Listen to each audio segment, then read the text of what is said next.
stripped. Ben and Good. Jerry's, fuck. Good, I'm playing against that fucker. No, Cleveland's got the ball, and they're down by 7 on the 35. Let's go, Welcome, Tyrod. everybody, to the NFL Bullshit Podcast. Our My audio's head's now turned live, this by way the the way. whole time. I apologize now. Boring We're shits. live? Yes, you boring shits. All right. Embrace it. I mean, last year you even picked a team, Mark. Where's the I his picked hate coming Panthers, from? but I never fucking followed him. But I picked him. Who'd Well, you pick? then did you really Panthers. pick them then? No. Or you you pick? just I You just just like picked I like the their name. logo. Who? Panthers. Oh, yeah, that's a good pick. I can't even You remember. should have went where with the they're from. Jaguars. They're South- going to move to London. Is that Oh. South Carolina? Can't remember. Yeah, they're Carolina Panthers. Yeah. fast. Hold on. Oh, jeez. Right. Okay. I've got. I wonder if Greg's jersey came with tears because he's such a baby. Not Greg, of course. Rivers. Oh, wow. Grapes. God damn it. I've got a really early meeting in the morning. God damn it. I've still got work to do tonight. Oh, shit. Okay, we can start. Let's Was go, bitch. Easy button. Let's go, Mark. Right. Hang on. Let's do this in 30 minutes. And we'll just we'll release it really slow and make it an hour. Drinking a little Kona Brewing Company. Oh, son of a Cut that bitch. shit off. A little India Pale Ale.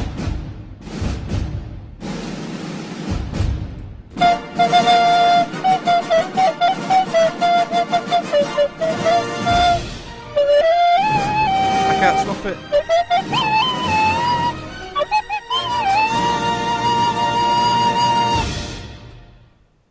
Oops.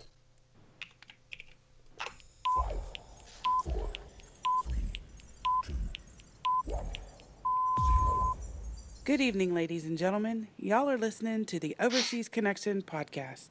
Shut up and sit down. Here we go! Would you kindly? I think we're just getting started. Medic! I'm a witcher. I think this is more than you can handle. He sits on his ass all day. Let's do this. Hey, everybody. Thanks for tuning in to episode 492 of your Overseas Connection podcast. Today is September 9th, 2018, also known as the Lord's Day because NFL is here. I'm one of your hosts, Greg DeLacy, Gamertag Murphy's Law, OC_Murphy's Law on Twitter. Just good old plain Murphy's Law on Xbox Live. And I think Murphy's Law 1969 on PSN. But that's for use on a different day. Hey, joining me this week, starting with the two cool kids on the block, we have Mr. Gary DeFelice sporting a lovely Broncos jersey. Gary, very nice color rush colors. Really? Come on, man. It's orange. We're in. It's Bronco Day. It's Sunday. It's one of the greatest days of the year. It's the first weekend we get football back this year. We will have football every Sunday from this moment until the Super Bowl in February. It's a glorious day. It is And I a know glorious Mark's not day happy. indeed. It's actually, we've had like 90-degree temperatures or 100 plus for the last like 2 weeks. Humidity through the roof. Real Yep. feels of 110s. And today, just in time for football, it's 65. It's cloudy. A little bit of a rain. The windows are open for the first time since probably June. This is great. Nice. It's a wonderful It is day. nice. It is nice to hear that the jailers there open up the jail cell windows for you guys. That is nice to know. That's good. It's nice. The wind's blowing on my leg right now. It feels good. The only other thing I'd want on my leg. Ooh, wait, another podcast. Forget it. Yeah. Never mind. By the way, for those watching, we're trying to call it an orange jersey, but everybody knows when you go to prison, you wear orange. Gary's actual his inmate number is 5'8". So just so you know. Just in case you don't know, he's like probably the greatest defensive player in football right now, but that's okay. Yes, just The right now. interesting thing about that is Also joining the cool kids block, we have Mr. Robin Tate, sporting a Egg. lovely Arizona Cardinals. Yep. Yep. Go Cards. It's 2 years in the trot. Yeah, we're going to get there. Good evening, everybody. It's Robin Tate here in Ballymena in Northern Ireland. I am an NFL fan, and my game starts in 20 minutes. So, yeah, this is a special day, and I've enjoyed my NFL last year, even though my team didn't do that well. But I've got good feelings this year. We've paid $40 million for David Johnson again. It's fantastic. And we've got a whole new defensive line back, and it's brilliant. So we're going to go. Yeah, so the stats are looking good, and I can't wait for the first match of the season. And it's great to be podcasting about games, and it's great to be away from my mundane life and be in this fantasy world, which is my man cave, where I can pretend to be interesting and try to be nice. But I'm not nice because I'm still not vaping, and I'm still not over it, and I'm still on edge. By the way, Robin, congratulations on quitting vaping. Yeah, thank you. It was a well done and smart move on your part. Okay, let's clean up the intros and take care of the rubbish. Last but certainly not least, Mr. I don't care about football, Mark Wright, sporting the lovely tin cup cans. Mark, welcome to the show. Hello, thank you very much. Yes, I hope that's enough of this football malarkey. Yeah, we're not going to talk about football mostly on the podcast. We're going to talk about video games. We're going to talk about life. That's what we do. Mark, you are sporting not really the Panther blue, but my understanding is you did adopt the Carolina Panthers. Yeah, because I like the logo. But I never watched a single game. I don't know who plays for them. I don't know. I even forgot what state it was for a minute ago. But yeah, when I realized, do you remember what state they are? Yeah, I don't know if it's North or South, but I know it's Carolina. Or is it both? They call them Carolina. Double checking. I did just say it, so I want to make sure you were paying attention. Yeah. Actually, I'm going to help you out, Mark. You should I'm come gonna help dressed you as out. Cam Newton. Yeah, Cam Newton. That's the name you want to remember. That's your quarterback. That's the most important guy on your team. Right. Look up a Cam Newton press conference. That's how I want you to wear for the next podcast. Yes, you need to wear one of those hats too. Yep, Dude, yep. yes. Come on. Yes. You'd look dapper. Just saying. Oh, and I don't use that word lightly. Dapper. All right. All right. Well, enough of that. Apparently, Mark is really fed up with us. He doesn't want to talk about football anymore. I'm not the only one. Teflon in the chat saying yawn football. So I'm not the only one. Expand your horizons, people. Come on. Expand your horizons. Oh, it's changed its tune now. Think worldly. It says Raiders or go home. Oh, fuck. All right. Okay, let's talk Indiana about Jones? video games. Here we go. Hey, by the way, if you are listening to this and you haven't turned it off yet, thank you. Hey, you can catch us every week on twitch.tv/OC Podcast, on mixer.com/OC Podcast, and on youtube.com/Overseas Connection Podcast.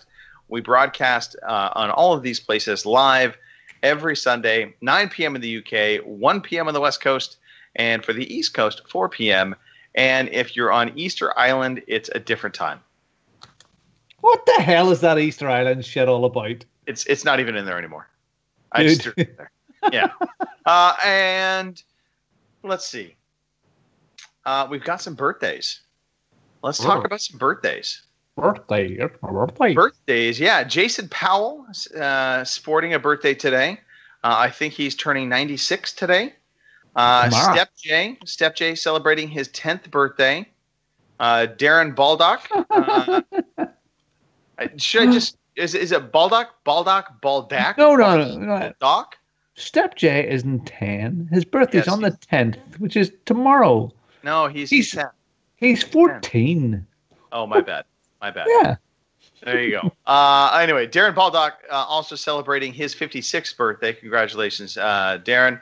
And the midlife gamer Uncle Fiesta.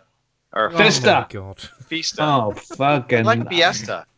Oh, look, Uncle Fista. Stick the fist somewhere where the sun don't shine. I like Festa, Uncle Fiesta. It's a bit of a twist on that. It's just like because he's a bit of a Uncle born Fiesta. person. Oh, hey, Chevron. Anyway, he's celebrating his 11th birthday on the 11th. Hey, Chevron. Yep, chef along. How's that gum, Robin? Oh, it's working. All right. Anyway, so for your birthday, Mark is going to play you a lovely birthday song right about now.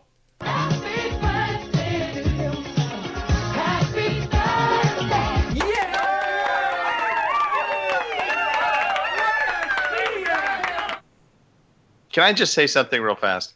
I'm very excited that the podcast is actually working in all of its functionality. We've got video. We've got live pictures of us. We've got sound effects that actually come in on time. I don't know who the asshole was that was doing the sound effects like 2 weeks back and doing the podcast stream, but that dick needs to be fired. That son of a bitch couldn't do jack shit. Mark, thank you for coming back. You're definitely welcome back. You're welcome. All right. You're welcome. You're welcome. Mark, can we do story time now? Yeah. Everyone here loves story time, our favorite time of the day. When we gather around his great big chair and Greg DeLacy comes to stay. Welcome to story time. Hello. I'm going to start story time off. I had a fantastic week. Work-wise, everything was great. Life-wise, I got back into bowling, so that was exciting. League started back up. Yeah. We're talking bowling and football, Mark. How exciting is that? But sounds like a lot of balls to me. I do like to play with a lot of different kinds of balls. Yeah, you can quote me on that. Look, last Monday, I had the privilege of meeting Miss Tara Chin, as well as some other daft young man that was with her, Mike Chin.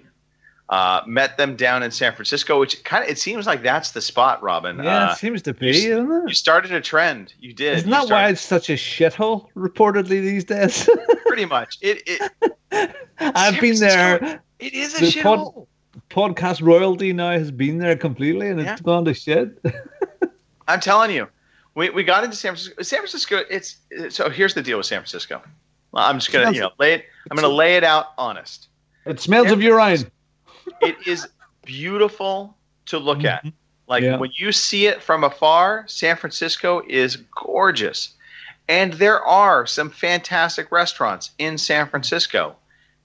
However, there are a shit ton of homeless, low-life dregs of the world that also live in San Francisco. And if you're from San Francisco, I'm sorry.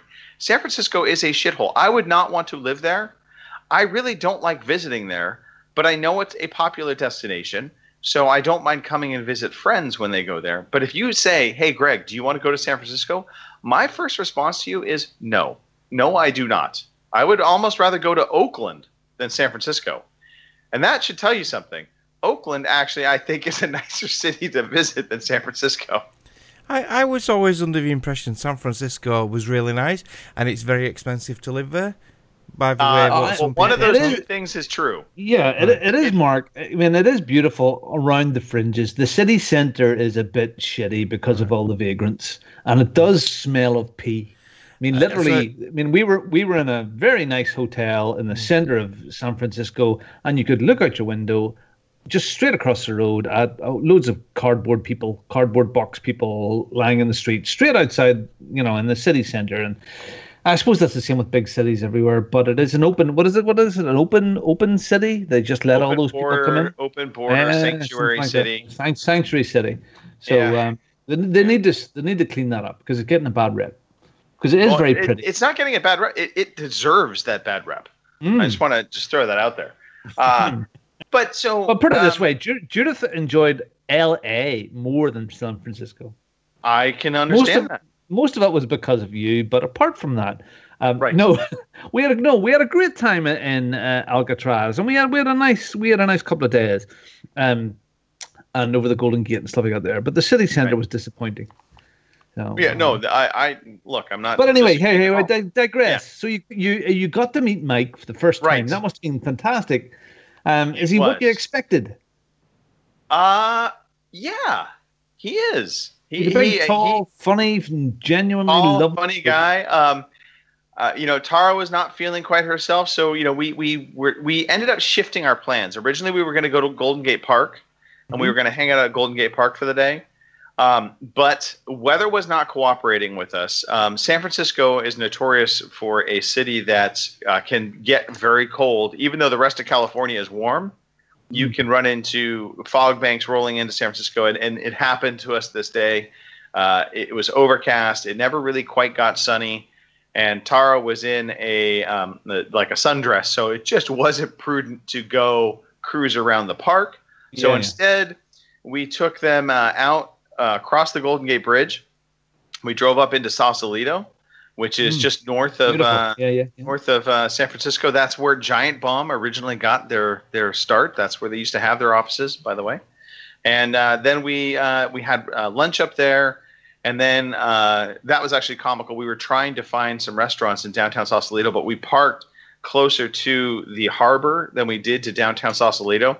So there was like 3 restaurants near us. That was it. And so anyway, had lunch. Then we went up to, there was a vista view for Golden Gate Bridge, and the drive kind of goes all the way up the coastal area towards Marin Headlands. So again, you may or may not know these locales. That's fine. Yeah. But we were able to overlook the Golden Gate Bridge, and that was gorgeous because the fog was just rolling in. You had this layer of fog kind of hiding a little bit of the bridge, but then it was sticking out through it. It just looked fantastic. Mike got some great shots of it, and then we came back, and we ended up having some coffee and hanging out and just chatting some more, and just had a really nice, wonderful day. So yeah, good. Well, yeah, nice couple, podcast royalty, and Tahara is lovely and beautiful as well all at the same time. So what the hell is she doing with Mike Chin? I don't know. I don't know. Oh, that's great. I'm glad you met and glad you had a nice definitely time. Batting above his weight and average for sure. Well, that's class. That's brilliant. I'm so chuffed because it's nice. It's been a good couple of years for meetups all around. So absolutely, really has been absolutely. So my next goal is I'm crossing my fingers. I can work it out, but I'm thinking we're going to try and do something for next year, coming out your way. Oh, cool. Mexico. Exactly. I'm Norway, Tijuana next July, and so feel free to come visit me at the border. Excellent. I shall do that. Just 5 minutes walk. Yeah, 5 minutes walk. Totally. I get that. It's in your backyard, Robin. I've seen it. I've seen it before. All right. Let's see. Who else has a story to talk about? Mark. Yes. What's the Meg? Talk to me about the Meg. The Meg. So I've been away this week, 5 days, Monday to Friday, and on the Tuesday we went to see the Meg, which is the Jason Statham Big Shark movie. Oh shit! You paid money to see this. Well, it was. We've got a thing over it. We've got a thing over here called. You're gonna love this. Called Meerkat Movies, because I got my car insurance through a certain website. I get buy one get one free cinema tickets on a Tuesday or Wednesday. Russian Meerkats. It was buy one get free. It was all right. It was predictable. It was a good laugh. It was a definite popcorn movie. Okay. Usual cheesy one lines and everything, but yeah, it was all right. Any nods to Jaws? A couple of little ones, not really obvious. Right. Yeah. Any nods to Jurassic Park? No. All right. No.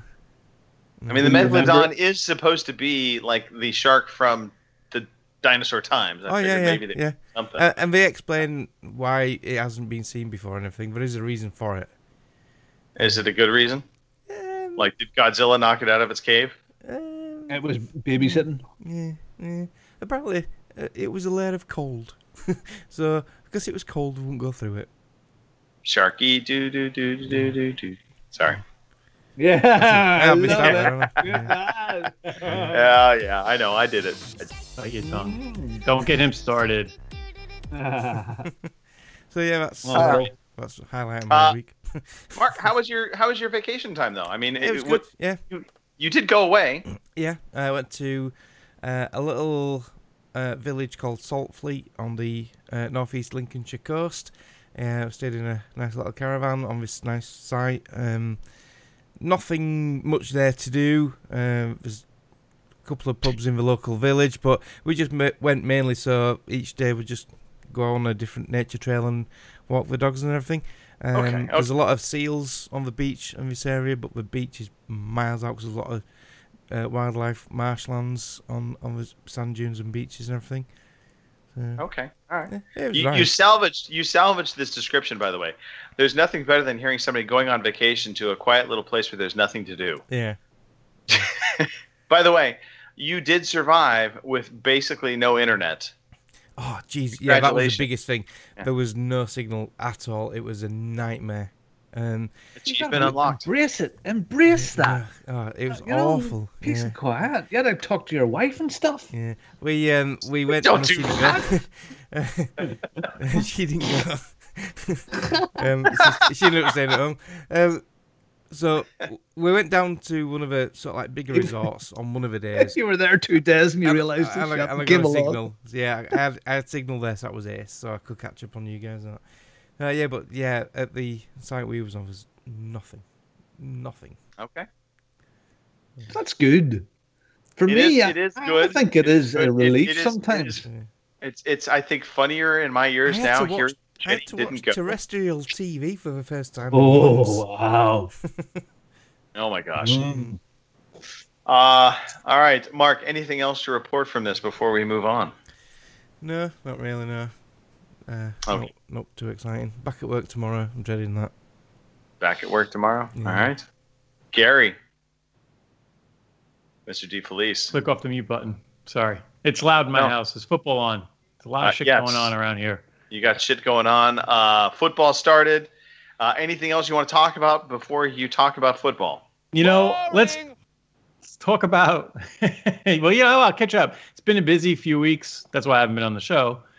Right. I went away with the wife for a couple days down to Cape May, New Jersey. That was nice. No kids. And this week was cool. We had the rare doubleheader. So my oldest boys, I have an 11th grader who plays football, 10th grader who plays soccer, or maybe you guys would like to say football. And we had a doubleheader. We had a 4:00 soccer game Friday night, and then a 6:00 football game Friday night. Real quickly, for clarity's sake, I think we should make a podcast rule moving forward.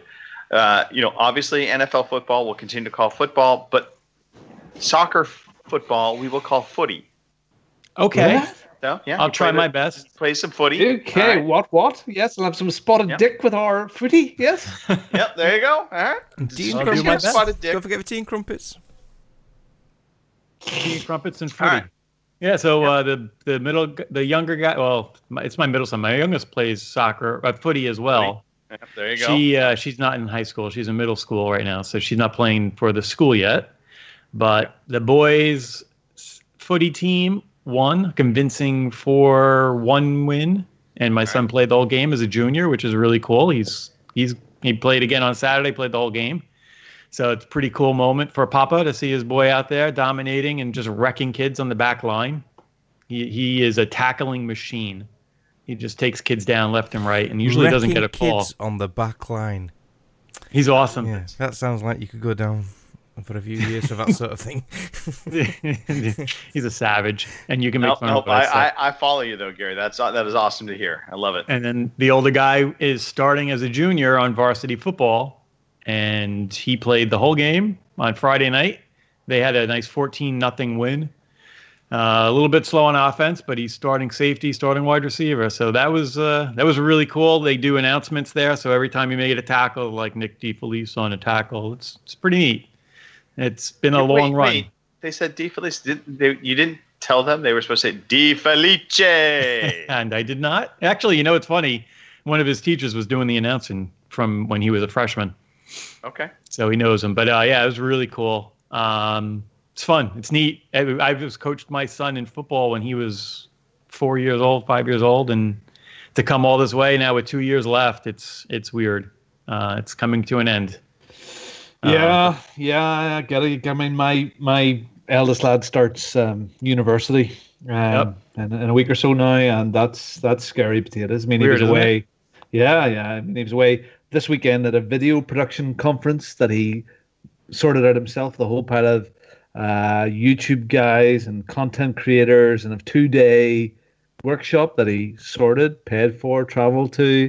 And this is him going out there and, and being creative, and it's frightening. And university now, all video production stuff, and he's getting so big. He told me off. He told me off the other week. So to just shut up.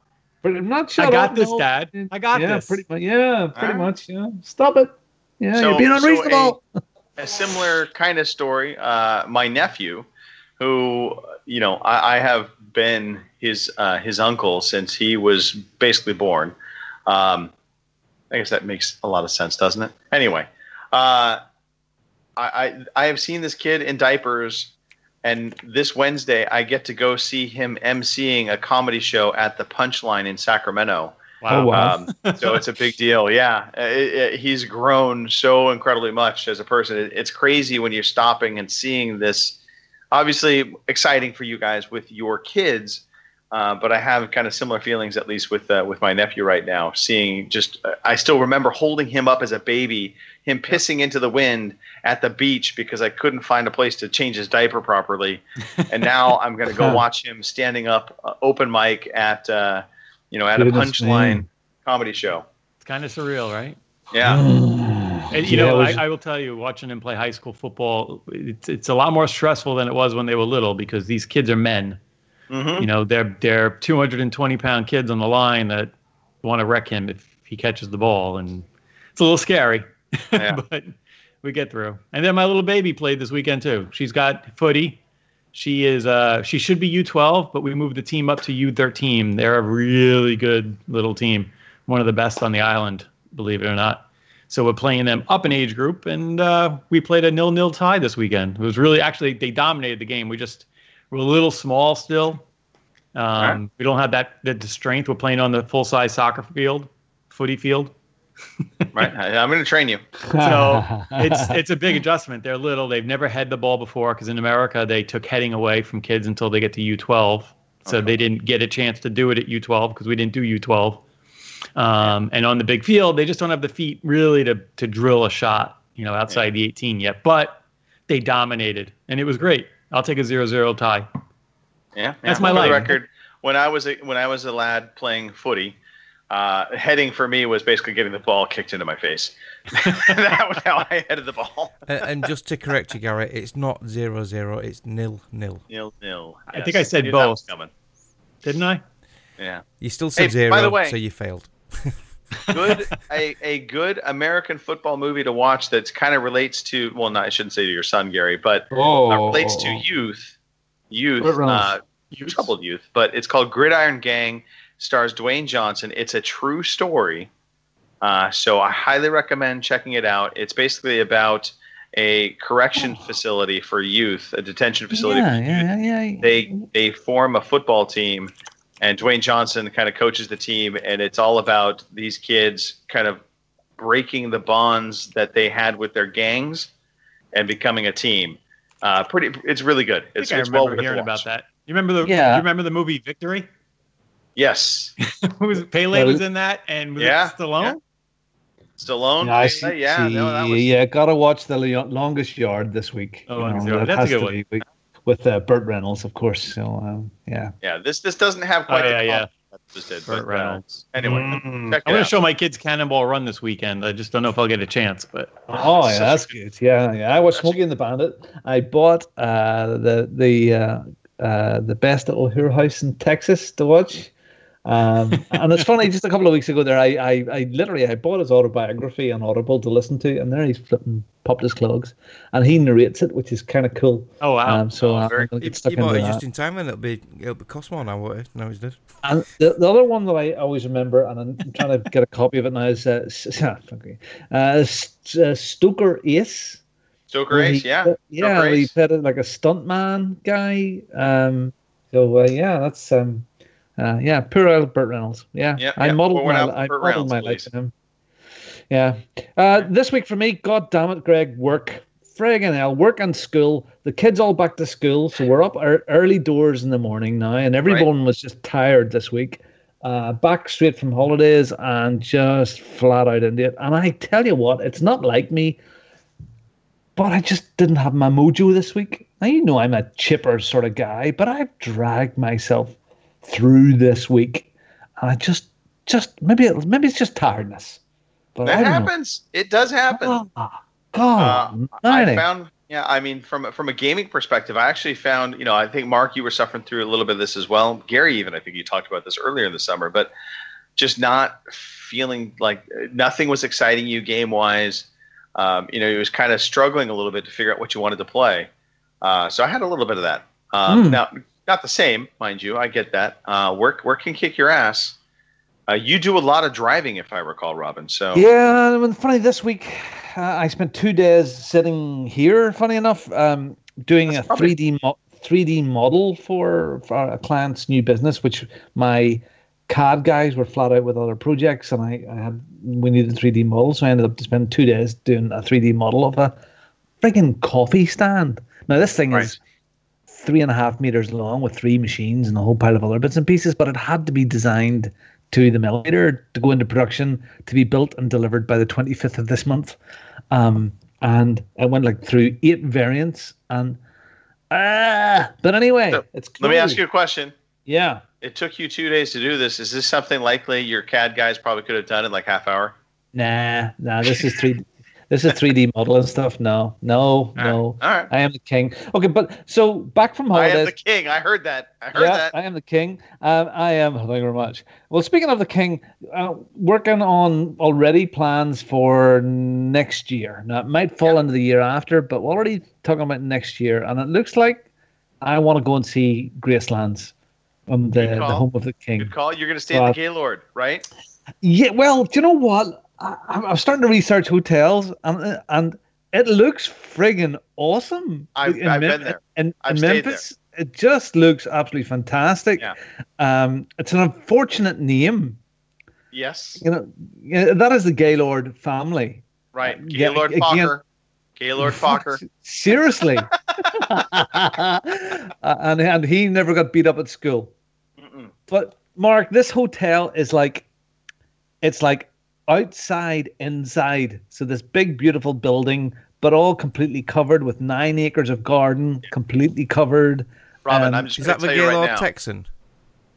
No, Memphis, Tennessee. No, it's Gaylord. It's the Gaylord, Memphis Gaylord, I think.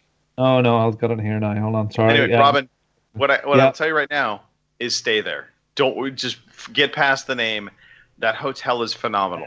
Gaylord Opryland, Opryland. Yeah. Found it. And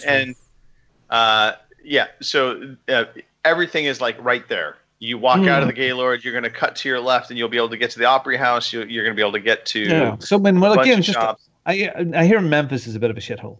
So go and see Gracelands, maybe that. But then I want to go up to Tennessee to. The Dollywood. I want to do Dollywood, Nashville, because you're in Tennessee for the. Yeah, Nashville. Sorry, I want to go up to Dollywood and Smoky Mountains and all around there, and I think we can have a great old time. Hold on 1 second, Robin. Gary, wake up. It's late here. I know, but you're like yawning like right at the camera. God, Speaking of Gaylord, and just today I was kicking about and I watched Deadpool 2. That's interesting. Oh, I love that. Did you not like it, Robin? I did, but I'd recently, over the last few days, sort of on and off, watched the first one again. And it suffers from lack of originality from the first one. Yes, I loved all the in-jokes and the sarcasm was there. The payoff at the very, very end, I hate that. How you go and fix things with that device is... Yeah, it's cheap. But some of those end credit things, they were funny. But like the David Beckham stuff and that. No, it's all very, very good. Yeah. No, and it's great. It's good fun. I enjoyed that little team. I liked the way the first team all got slaughtered after they jumped out of the helicopter. That was absolutely brilliant. Yeah. So it's good. It's good. It's a good romp. I haven't seen it yet. It's on my to-do list. Me neither. It's on the list. And I've got an awesome sound clip from that. It's hard to hear you with that pity dick in your mouth. She's a brilliant character. The old blind lady in the apartment. So So it's been an unbelievably busy week. I have a sales meeting in the morning, early doors, and I have stuff to do tonight when we finish here. Just because you lose a day with a sales meeting, so I'd get up, scrape it on, drive 100 odd miles, do the sales meeting, and or be talked to for most of the day. Talk to me. Tell us what. So yeah, that's it. Hey, by the way, if you want a movie that's going to give you some of the comedy of Deadpool, well, I should say the Ryan Reynolds comedy. If you haven't seen Hitman's Bodyguard, yes, that's good film. It's a good film. Yeah. Yep. With Sam Jackson. Big guy. Yeah, Samuel Jackson. That's good. That's good. Yeah. I thought you were going to say The Proposal with Sandra Bullock. I was this close to saying that. Right, I've got to go and stick my thing in the thing, so I'll be back. Stick your thing in the thing. We're going to move on and talk about some games. Bollocks. Hang on. Wrong screen. Yeah. I feel like playing computer games. Today I feel like playing computer games. I was chatting to Robin's Sarah. had it. Yeah, he's gone. He's had enough. Too much football shit talk. Easy, Mark. Easy. Come on, man. Mark. My son keeps running down here, giving me updates on the Charger Chiefs game, and I'm hitting mute. I'm like, shush. Tell him just to shut up and walk away. I tell you what, though, Cleveland and Pittsburgh are in overtime. Wow. All right. So if you're not listening to this but watching us on YouTube, the reason my head is sideways a lot is because I am TV's right there. Watching the TV to the left. Yeah. I tried to put it on the computer, but they don't stream Red Zone. So I apologize. I'm not looking, but I still love you. That's okay. I'd rather take you looking sideways than yawning into the camera. Just saying. I'll yawn left. All right. So here we go. Talking games. We've already kind of covered the games with gold, the PlayStation Plus stuff that's coming up. So I don't think we need to rehash that. We are trying to figure out something better to do with the community in mind. I don't think we're there yet, but we're putting our collective minds to it. At some point, we will figure out a way for us to have a little bit better interaction on these games. But until then, just make sure you're picking up your freebies. They're free with your subscriptions. You might as well pick them up, put them on your hard drive, or don't. But just at least make the purchase option, so this way you have them there. If you ever get a bug up your butt to play it, you can. Now, let's talk about what we've been playing. I think that's the bigger thing, and I'm going to save Robin and Mark for last to talk about Spider-Man, because I think that's the big game to talk about. So we'll talk about that last. First, we can get away with the boring stuff. Gary, you played Destiny 2. Stop. I will. I'm just convinced I will always be a Destiny fan. I love it. Destiny 2, we played the new Forsaken DLC came out this week on Tuesday. Yeah. It's really good. I was a little turned off because they charged basically like a new game, like $60. So I was pretty pissed. What? Yeah. Wow. And it's not in the season pass.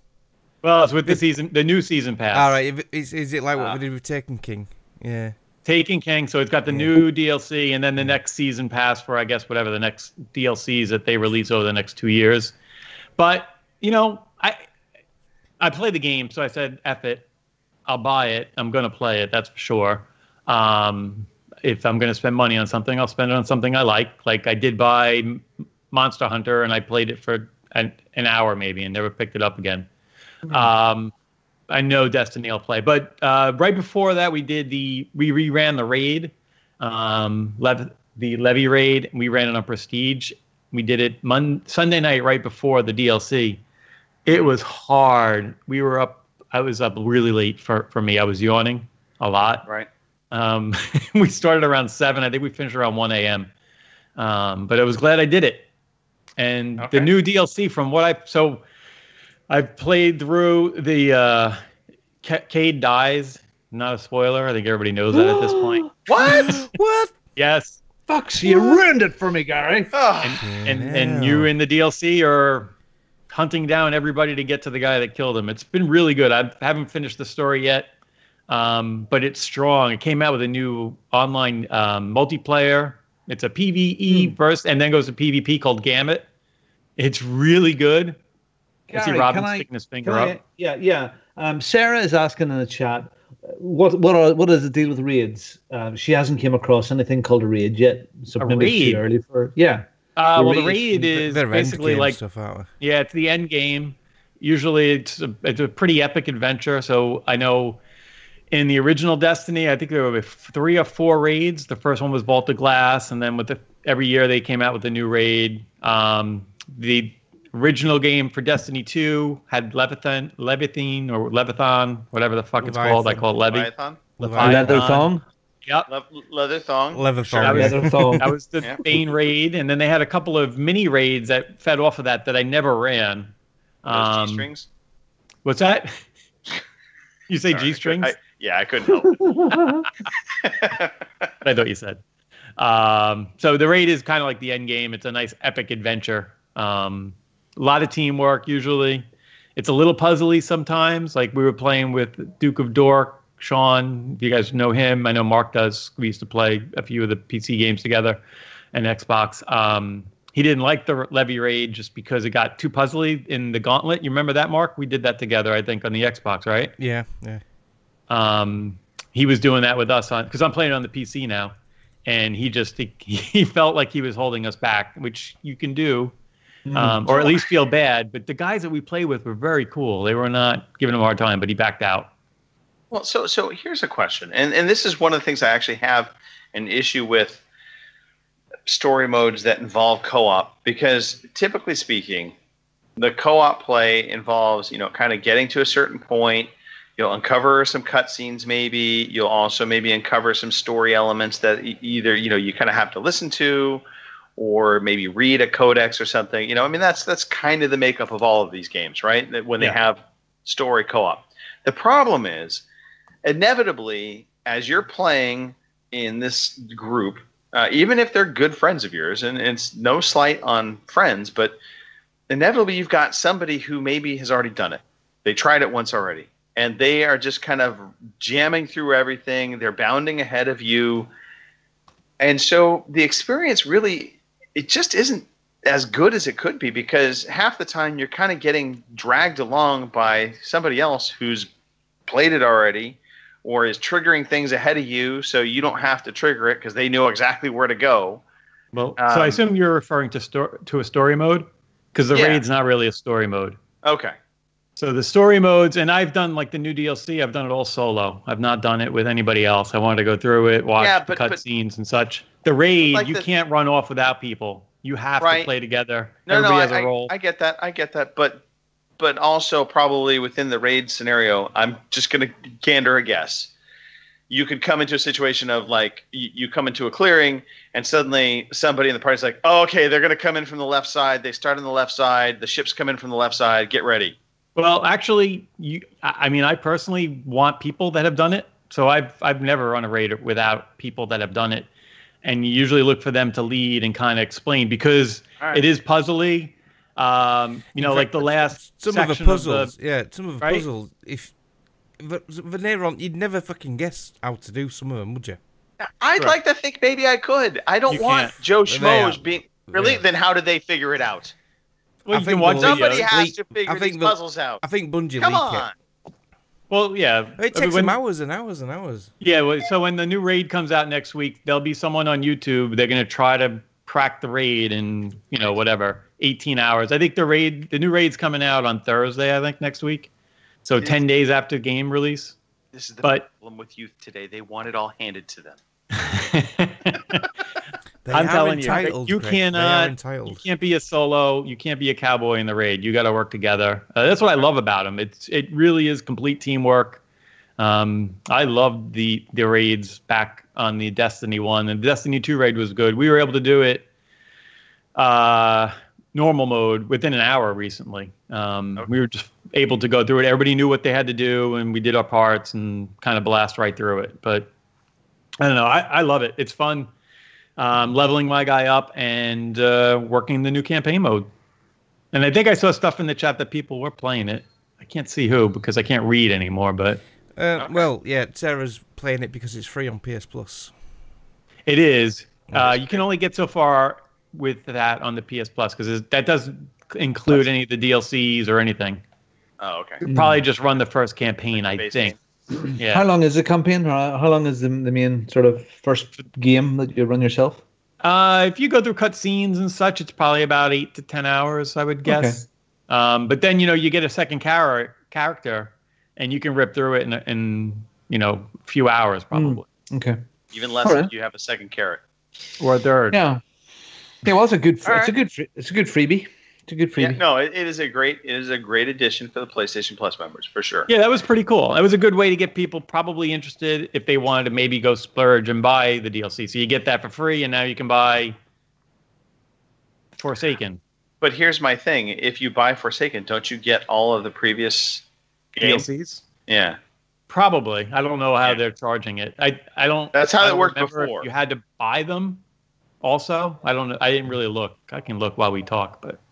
Anyway, all right. Anyway, it's good fun. If you're on the PC, look me up. We do have a really good group. I actually joined in with a group called Destiny Reset. They actually have a podcast for just Destiny. It's Destiny Reset podcast. It's a pretty good podcast, but the community is very good. It's not a bunch of jerks that, in the old Destiny, if you didn't have Galahorn, people wouldn't invite you into their teams to come play. These guys are very cool, and it's been good. See, Gary, wouldn't this be one of those moments where you would think, God, wouldn't it just be cool to do crossplay against like all different platforms and play Destiny 2 with all of my friends? I would love that. Yeah. I would love it. Yeah. By the way, Gary, fun fact, there is a developer named Dennis Dyack. He still is the head of Silicon Knights.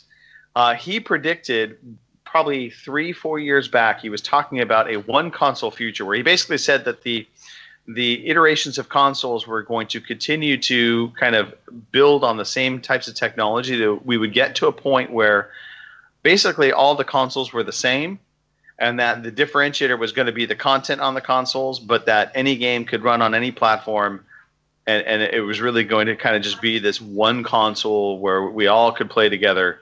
And yeah, punch your son. I just told him to be quiet with the mute. You saw that, right? Yep. So that is Dennis Dyack. That is who Dennis Dyack is. So I know what the future is. It's Discord. There you go. Will that be part of the consoles? Possibly, because it is taking over. I love that idea. It is the future. It is the future. Well, all right. Sadly, Greg, there's some more talk about that this week.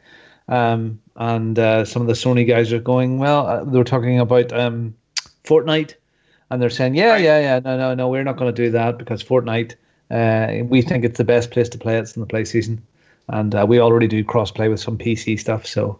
I didn't pull that for news. There was that additional conversation. Mm-hmm. I mean, really, in essence, all they were doing was reiterating what they've already been saying, which is they're not going to really go for crossplay. And hey, you know what? Look, I get it. Sony is in the leadership position on the console side. They've got a huge installed player base. They do allow for some crossplay with PC once in a while, and that's kind of been the extent of it. And they feel comfortable with their position. That's fine. Do what you want, Sony. I hope the rest of the industry really embraces the idea of crossplay with against different platforms. So I want to see Switch. I want to see Xbox. I want to see PC all playing together. I'd love to see Sony in that as well. I'd love to see them embrace this and just drop this pretense. We'll get there eventually. I think, honestly, it's going to take a big developer to take a stand.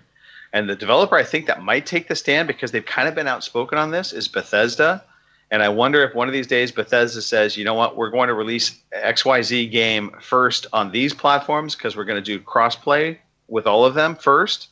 And at some point we'll pick back, we'll develop the PlayStation kind of behind the scenes in the background. And we're hoping that they'll come around, but eventually it'll come, but it's not coming anytime soon. That kind of move is going to force Sony's hand more than right now, which is a lot of people saying we want this, including a lot of developers saying we want this. But until Sony feels it in the pocketbook, they're not going to make a move. They don't need to. Can't we at least get PC, Xbox crossplay? That would be nice. Yeah, we're getting there. We are. I hope so. I know if it's an Xbox release, I can do that, but it has to be an Xbox title. Right. Mark yawned, by the way.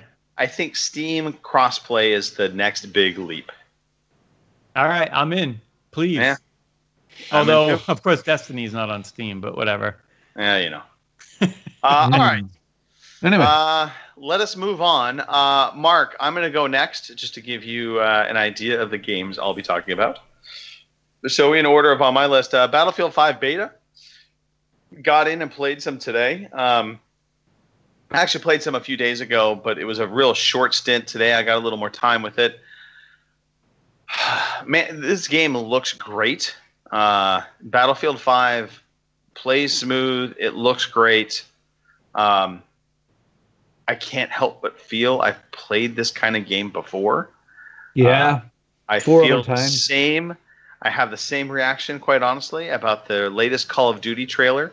And we're going to talk about that trailer in the news section. But I know all of the people on Twitter were going like, oh, my God, this looks so great. And I'm like, it looks like Call of Duty.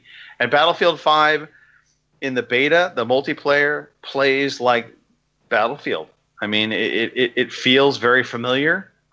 That's not a huge slight, but it is a bit of a slight because I'm not feeling like, oh my God, this is revolutionary. I've never played a game like this before. But I am really intrigued by what they're going to do for single player. Because I really liked Battlefield 1's single player campaign. And I know Battlefield 5 is going to have a single player campaign. And a certain other game, Call of Duty, is not going to have any kind of single player. And so that I refuse to buy that game, just on principle. Flat out refuse. Because I feel like they are taking things away from that game. So Battlefield 5 beta, I think it is worth checking out. It's an open beta right now, I think, on pretty much every platform. So you can go check it out. Clearly, the Denver Broncos, I think, just scored a touchdown based on Gary's little dance. Okay. So, Greg, see, that's the problem. We say this every year. What is going to change? I mean, if they change the control and how it feels too much or at all, people will moan about it. Right. And they're moaning because it's the same. But if they change it too much, we have that Mafia 2, Mafia 3 thing. They get what they want and they don't like it. So, right. Yeah, and the same thing with Modern Warfare 2. It's the same. There's too many of them, which they're lost. I agree. I think what I want is a break. I want EA to take a break from Battlefield. I want Activision to take a break from Call of Duty. They won't do it. They're going to run these. They will run these franchises into the ground because that is. But will they? I mean, because the people that buy Madden, and we're going to talk about Madden in depth, Jason. You're going to love that, and FIFA. And Call of Duty or Battlefield will buy those things every single year, just like it used to be a FIFA and a golf game and Madden before Modern Warfare type things sort of came along. But they're still selling them by the lorry load. And they're just going to keep churning them out because those same people buy them every year. It's the only game they buy. It's the only thing they get. Whereas for us old, grey-haired farts, we get bored. We get bored of this. We see it, and they don't. They love it. So, you're probably going to have a certain install base that's going to stick around for it every year. Assassin's Creed is a great example of a franchise that took a year off and really, really did well by it with Origins, and then they turned right around and they came back with Odyssey. And I think my hype for Odyssey just isn't there. Even though I think it's going to be potentially a better game. I know, Mark, you're excited for Odyssey. Yeah, but I feel the same. And they are taking another year off again, aren't they? Right. For the next they've announced that they're going to take another year off. If they'd done that for Odyssey, I think it'd made a huge difference. I agree. It would have been a much better scenario. So, okay. All right. Yeah, I look, I don't expect Activision or EA. It might be great. It might be. I think it's good. I don't think it's great. Am I excited to buy Battlefield 5? Not right yet. I want to see more from the single player if I'm going to invest in that. I likely am probably not going to invest on it day one. I'm not going to invest on Call of Duty Black Ops because EA Access gives me 10 hours of Battlefield and that'll be enough for me. Enough for me until it ends up in the EA Access vault. I'm happy enough to do that with these games, which is what I did with Battlefield 1. So I let it sit until it got in there, and I know when they'll get there. So I think we need to let his wife know he's cheating on her. He's just kissing his dog. All right, so Battlefield 5 beta, it's definitely there, open beta right now, on through the 11th. So if you haven't played it, you can download it for free. Check it out. Go do it. I encourage you to go do it. Anytime there's a beta like this, and it's something that you think you might want to pick up, go check the beta out. It's going to help you with your decision making. PUBG 1.0 came out. PUBG for life. Yep, PUBG for life. I have been absolutely enjoying the final version of PUBG for Xbox. They added in the Sandhook map, which is a smaller tropical island based kind of like on a Vietnam type scenario. You have a lot of little jungle huts, that kind of thing. It plays faster. There's a lot more loot on the island as well, so you're not scavenging nearly. I shouldn't say you're still scavenging, but you don't have to scavenge as hard. I mean, every location we've gone to, for the most part, we've been able to find an assault rifle really fast, ammo, gear like helmets and vests, scopes. All of that usually is pretty readily available. And then you are just constantly looking over your shoulder because you don't know if you're going to run into somebody at any moment. So it's been a lot of fun. We got a nice chicken dinner the other day. And then, Mark, you were playing last night. You got a chicken dinner last night? We got one last night, yeah. Me, Jay, and James. Now, I've not played this for quite a while until recently, and I was having a bit of a hard time with it. When you've been off a competitive game for a while, it's not that easy just to jump. Well, it isn't for me to just jump straight back in, and I was having some awful games. I was lasting 2 seconds. I wasn't even getting a shot off. I was getting killed without even seeing where the enemy was. Not even shooting a single frigging bullet, and I was getting quite irritated and pissed off. But stuck with it, and this Sandhook map, it's give it a new lease of life for me. It's very exciting. There's not as much of the lulls as in the main game with the bigger maps. You do get caught out by the circle a little bit, but not as much. You can pretty much get to this sort of like within the circle pretty quickly, because obviously it's a smaller map. And I started getting a few kills and started getting used to it again. There's some nice new weapons in the 1.0 release. I'm liking the QBZ, which is an assault rifle, and the QBU, which is a DMR. There's also I think this came out in the last update, the SLR. I found one of them for the first time. That was really good. Sniper rifle, so yeah. Yeah, that's good. In fact, we did have a funny moment. Mark and I were in a vehicle. We were racing away, and we rode through a town. We started getting lit up. I mean, just taking shots from like both sides of the road, from different squads. We were playing duos, and we were driving, and I'm like, I'm down to like just a little bit of health. So I'm like, we need to find a hut. We need to find a hut fast. I need to get inside and heal up. The thing about the Sandhook map is almost all of the buildings just have like a lot of open windows and open access. So we find this little hut and we jump out, we run in, and we run into kind of one of the, like, it's a room. I don't think it had a second door. It was just a single door. You're not muted, Robin. Yeah, you're not muted, Robin.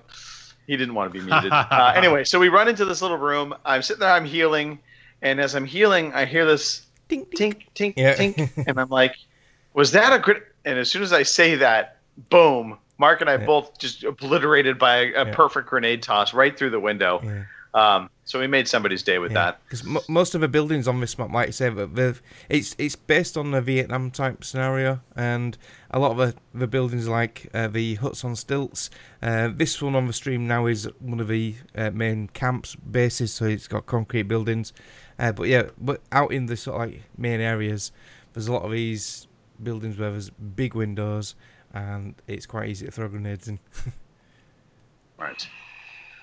So the last game I'll talk about, I call it Phantom Deception now.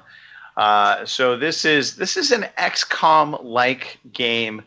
It's basically you are in charge of a spy ring, and you can play as a number of different factions. The starting 2 factions are the KGB or the CIA, and so you have your main agent, and then you have basically a roster of other agents. And it's basically a squad tactics game, turn-based squad tactics. Okay. All right. And so,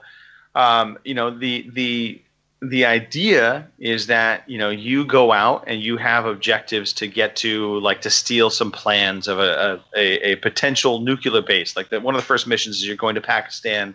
There's a base that supposedly is potentially running a nuclear testing facility, and so you're supposed to go there and steal some plans and get out.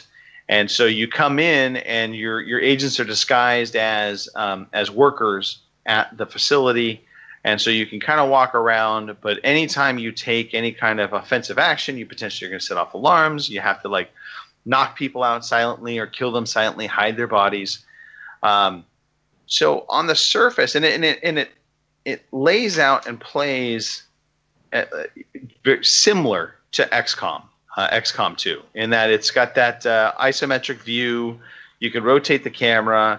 You're basically limited to how many paces or grids you can move with your character. The problem is it's really twofold. One, it's a turn-based combat game. No, that's not the problem. The problem is it's like that XCOM. It's not really a combat game. That's the problem. It's really more of a stealth game.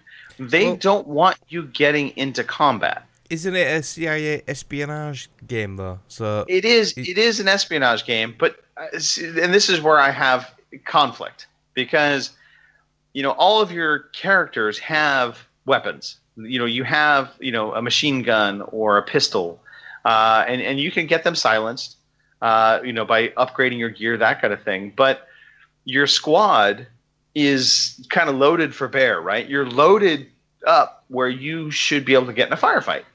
But the game doesn't want you to get in a firefight. It wants you to use stealthy tactics to make your way through the map and avoid getting into firefights and make your way to the objectives, complete the objectives, and then come back. And before I talk further on that, I'll just say the other aspect of the game is managing your spy ring.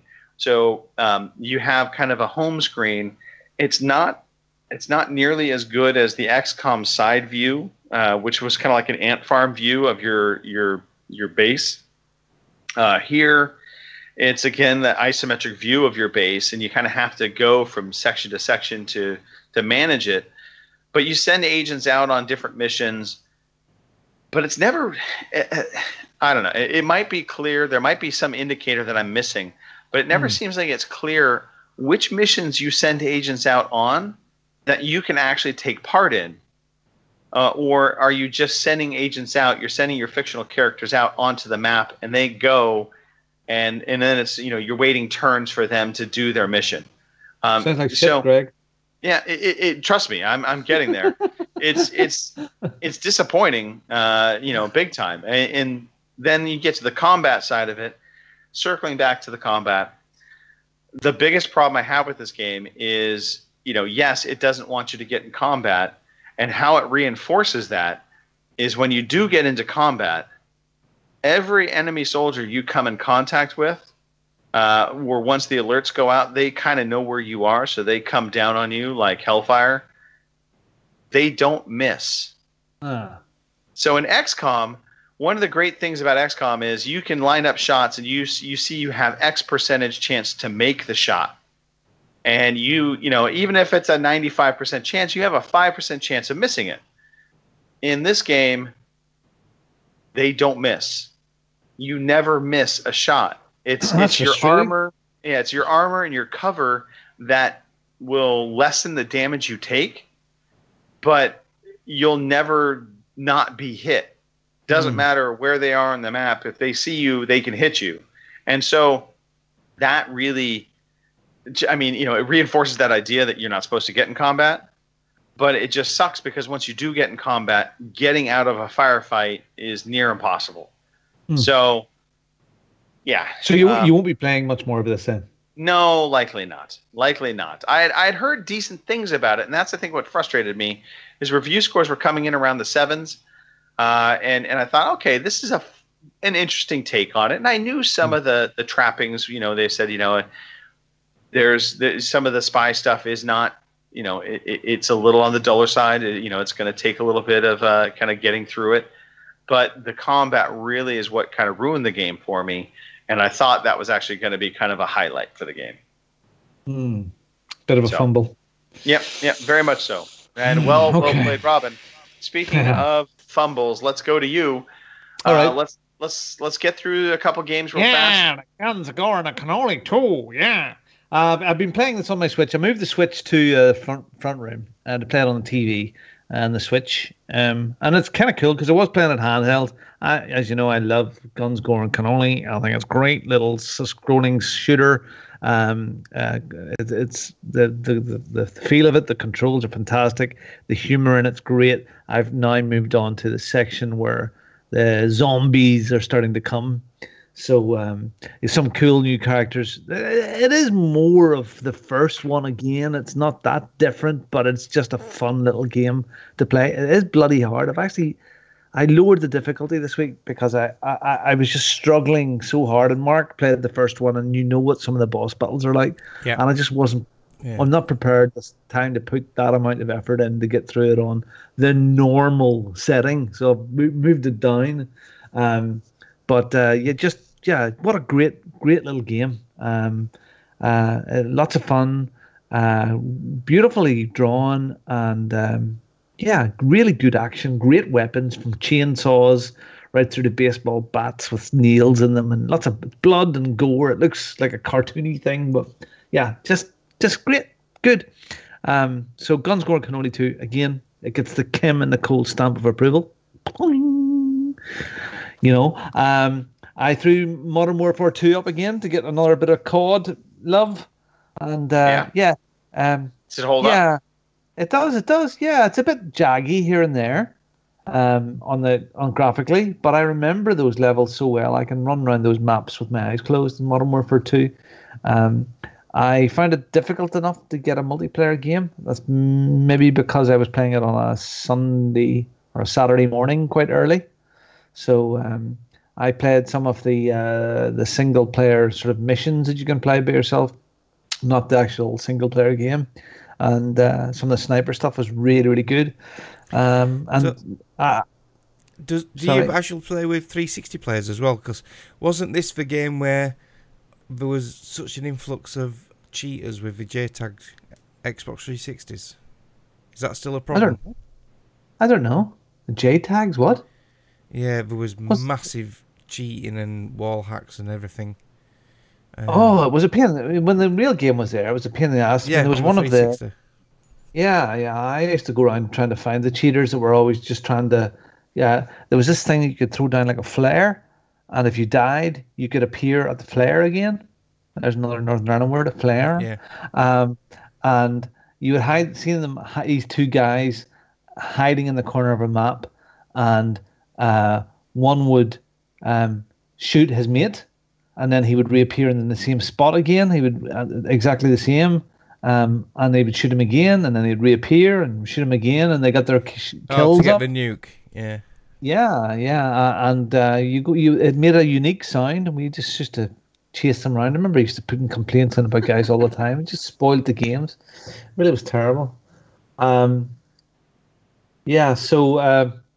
But it's good. It's still good. I would love to get a night. I really must try and organize a couple of nights because I know there's a few people playing it still. I just love it. I'll download it. I'll give it a go. And the snipering part of it put me in the mood. I had downloaded. There was a freebie on the Android store. Me on Android. Wow. Of Sniper, Square Enix game with Agent 47. And I heard people talking about this before. It's not new, but it's a bloody good little sniper game. It really is. It transfers to the phone exceptionally well.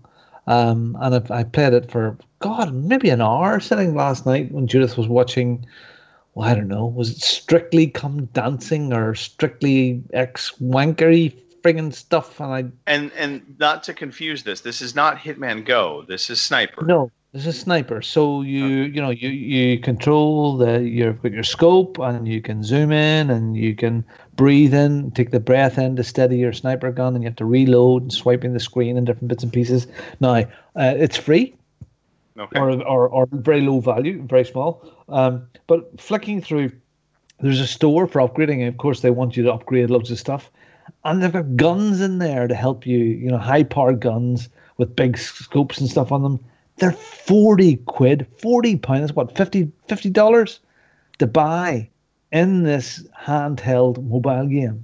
You can go in and buy a gun at 40 quid. Just to no. But people must do this. No, do not do this. Do not support that kind of microtransaction, people. That's ridiculous. Crazy, absolutely nutty. Now that other stuff, the guns at 99p and 9.99 and 20 quid, but it's just crazy. But and apart from that, if you can avoid having to, you don't need to buy anything. You can work your way up and upgrade your different weapons. But it's a great little game, so grab it. Okay. Yeah. And there's another small game on your list. Yeah. Okay. So I can't say that I've played it, but I've seen it a lot. So Sword of Spider-Man. My son Joshua has been talking about. My son Josh has been talking about wanting to get Spider-Man all year. Now, he is a PC player, PC guy every night, solidly. And he went out and downloaded the top package. God knows how much it cost. It was probably 70 or 80 quid, probably. I don't know. But the elite package or whatever it is in Spider-Man. And he's playing it in a very odd way. So the PS4 is in our sunroom. Conservatory place, and he's still playing it on his PC through the network. Are you streaming it? Yeah. Yeah, there's an app on the PC called PS4 Play. It's just like streaming through the Xbox app. Xbox. Beta app. Yeah, so same thing. He seems very happy. It looks fab on his big rig, and the network must be fast enough. But I said to him tonight, he's playing it right now, and he seems. I said, well, what is it? Is it like? Is it good? He says, yeah, it's brilliant. So. No, I'd said to him, it looks all right, but it would look better if it had some more puddles. I'm really disappointed there's not more puddles in it. But yeah, look, he seems to be having a ball with it. And I've watched him play for a while, and it does look really, really good. He said, oh, yeah, that's the Spider-Man suit from Marvel Avengers, blah, blah. He named the suit. So I've got that. He's very, very... He's very, very into his Marvel stuff, and he knows all the lore and bits and pieces. So, Mark, you've been playing it. I know you had said you were frustrated a wee bit with it as well. I was finding it quite tough, and I've got it on the Mark and Colm Sheridan mode called Easy. Play all my games on Easy, and I was still finding it tough. Yeah. Now, I'm getting used to it a bit now, so it's not as difficult, but there's a lot of different options, a lot of different moves, combos, like your web shoots, your web pulls, you can pull the weapons and everything. So there's a lot to take in and a lot to remember. And when we're not playing the PS4 as much as what I used to do, and I'm used to the A, B, X, Y buttons again, it's sometimes confusing when you see a square and a circle and I'm thinking, fuck, where's that? Where's that? And I have to look down at the pad, and then I look back up and I'm on the floor dead. So, yeah, I'm getting there, though. I'm getting there. I'm liking it now. Okay. Because it was the boss fight with... and it's not a spoiler, because it's in all the trailers and everything. The opening scene, which is like the tutorial scene, is where you take on Fisk. Wilson Fisk, the Kingpin. Right. And you end up with a boss fight with him, and it gets tougher as it's in like 3 stages, and he was kicking my ass, and I was really struggling. So... But this was Friday night after I'd driven home and everything, and I was tired. So I revisited Saturday, and I did it first time Saturday. I don't know if it was just down to me not being in the mood for it Friday, but yeah, did it Saturday. And then I've sort of like got to the part now where it's all open world, and there's a lot of crime missions, what just happen sporadically across the world. But the New York City map is huge, and it is gorgeous. It is a beautiful game. There's no. I've heard nothing but good things about the game, the visuals as well. Even with all the, and for the record, Digital Foundry did come forward and say there's not been any quote-unquote downgrade, that there's just been some changes in terms of the artistic direction that they chose, but that from a numbers standpoint, it's not any kind of downgrade. So rest easy, console warriors. They've actually give a purpose to some of the collectibles now. So when you do these like little mini crimes, like a mugging or a shooting, or there's someone in a car chase, and you have to sort of like zip along and then land on the car, and then as they lean out with a gun, you have to go to the left or the right and then pull them out and everything, and or web them up, and that's quite fun. So you get what's called crime tokens for every one of these you complete, or if it's a tough one, you get 2 or 3 tokens. There's your backpacks scattered around all over the place. There's about 88 of them, and they're just webbed up to a wall. Yeah, webbed up. But when you collect one of them, you get a token for upgrades. Okay. There are towers across the city, which are all out of sync. So you have to go to one of these towers and then de-scramble it, and there's like a little mini game, and it puts it in sync, and you get tokens for that as well. There's construction sites for what Fisk owns. These are like little mini bases, and if you, it's like the lookouts on Far Cry and everything, you know, the outposts. So it's like an outpost. So if you take one of these down, you get some base points tokens. So all these tokens then can be used to upgrade your suit, unlock new suits. There's a shit ton of suits. With us doing the pre-order, I pre-ordered this with my nephew James, because he's got a PS4 now last Christmas, so we went halves on it. So it was more affordable for us, 27 quid each. It's worth it, because it's 55 quid to buy online. It's not a cheap game. Okay. But yeah, with us pre-ordering it, you get a couple extra suits. So I'm rocking the Marvel Iron Man suit from Infinity War, which is a cool suit, and it's got the arms that come out the back and everything, just like in the movie. You start off with a standard suit, yeah. So some of the old games on the original Xbox and PlayStation and even some of the games on 360, some of the Spider-Man games were pretty good. Graphically. The one on the 360 I really enjoyed. Yeah, so is the gameplay up with some of those, or is it much better? Because when you're swinging around, there is a sort of lack of control. You're swinging by luck, sort of thing, and is the gameplay really good? Is it much different? Yeah, it's improved from the last Spider-Man game I played, which was the 360 one. I think it was, I can't remember what it was called. Was it Spider-Man 2? Can't remember. Yeah, I think it was 2. The Amazing Spider-Man 2. Yeah, that was supposedly the one that had the best web swinging mechanics out of all of the and it was good. And this is equally good, if not better. It is automatic, so you just press the right trigger and it'll just web up somewhere to a building and it'll swing. So you don't have to look up and lock on to web swing. It just does it automatically, and then you release the right trigger, it'll let go of the web, and then you press right trigger again, it'll web up again. But if there's no tall buildings near you, you can't do that. So it's not like you're sort of like webbing up to something in fresh air. So it is realistic in that way. There is an option, and you can unlock an ability to increase it. Once you've web swung and you let go, you can press a button and he can shoot out 2 webs to the buildings in front of him and pull himself forward and do like a zoom move to get a bit more speed, and then you carry on web swinging. So yeah. I'm going to throw this out there. I'm curious on your take on this, Mark. Yeah. But I've listened to a number. I've listened to a number of podcasts. Is the game that delayed? I listened to a number of podcasts talking about the combat. They describe the combat. Everything I'm hearing reminds me very much of Batman. Yeah. So yeah. I know Insomniac is getting a lot of praise and credit, but a lot of what I've seen kind of feels like they looked at Batman and they said, we just need to do what Batman did. There's a lot more to it, though. Once you start getting in the game, like we were saying with the suits, once you sort of like do the first sort of like mission, you're actually working for Dr. Octavia in his lab. You're working on the suit, and he catches you. and you think, oh shit, my cover's blown. But then he says, I know what you're doing. You're working for him. You're helping him, making his equipment. And you went, oh yeah, that's it. That's what I'm doing. So it helps you develop the suits. So the one what's on the cover story with a white spider, it helps you develop that suit. So that has its own unique abilities where it increases what you called your focus.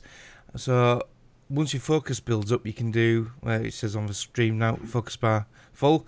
You can do finishing moves. I know you could do it in Batman, but the difference with this and Batman is... This is again kind of what I'm getting at. Yeah, they've done it slightly different, but all right.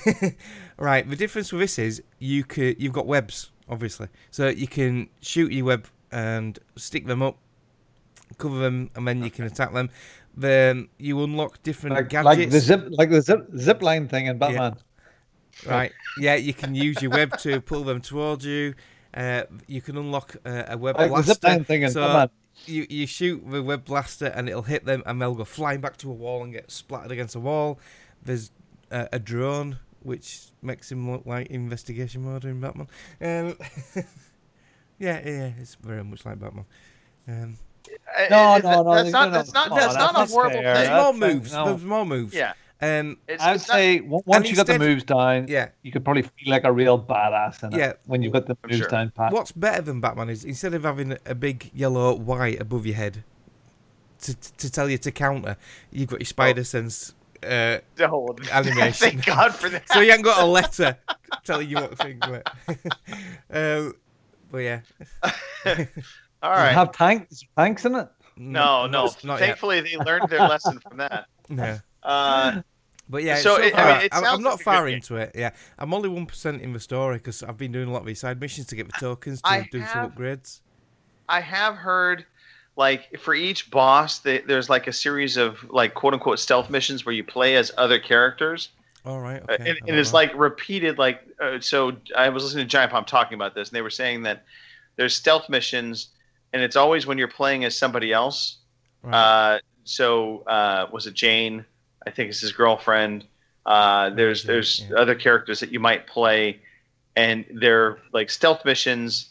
Can I play as Kirsten Dunst? The only character... Can you play with her or play as her? Well, the only main characters I've met at the moment are the police sergeant who you help a lot.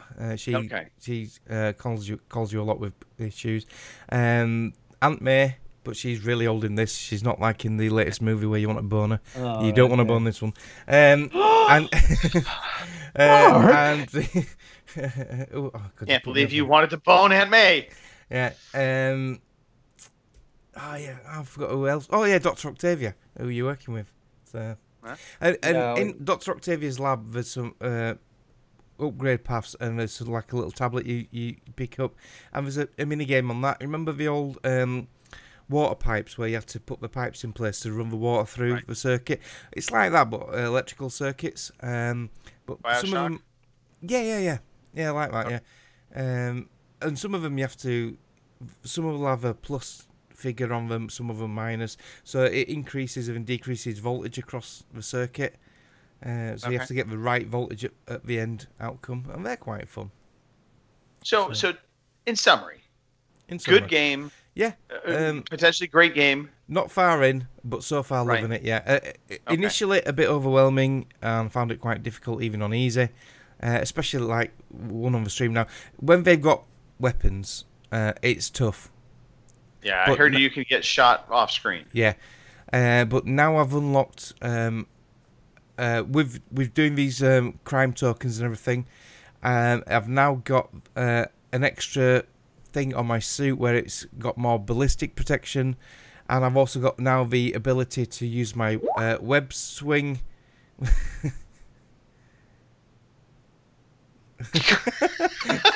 that a touchdown? Did you see that then?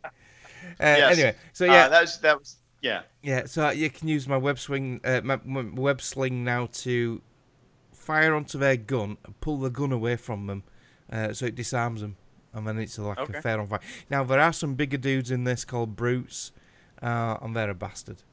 You have to get out of their way because they will knock you flying, and the shielded dudes.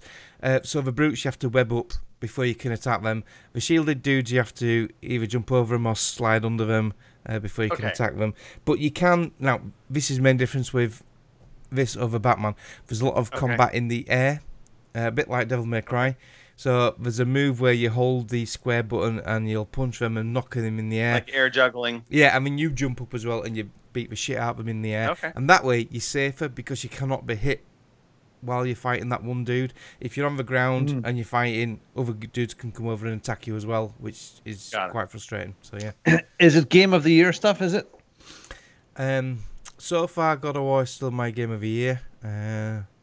But, like I say, I'm very early into this, and I haven't played Red Dead yet. Okay. Take Mark, that. you got me. You've gotten me excited to renew my PS Plus membership and start playing these games. I got this, God of War, Horizon. You don't need PS Plus. I dropped it because I don't play consoles anymore, so I just stopped using it. My PS Plus run out this weekend. I don't have it anymore. Yeah, you don't need PS Plus to play this game, Gary. No. Oh, all right. Well, that's good. What about Horizon? No. Or God of War? No, it's all single player. No. Fantastic. God of War better and better. God of War is just absolutely sublime. It is one of the best. Well, it is the best game on the PlayStation at this present moment in time. Plus, I got Last of Us 2 coming eventually. I gotta get my PS4 going. Yeah. All right. So yeah, loving it so far. All right. Well, let us move on. From this, let us talk about a quiz. Who said it best, maybe? Who said that? Who said that? Who said that? Who said that? Who said that? Who said that? So who said it best? I think we should call it the Jaquiz Rogers because it's football today.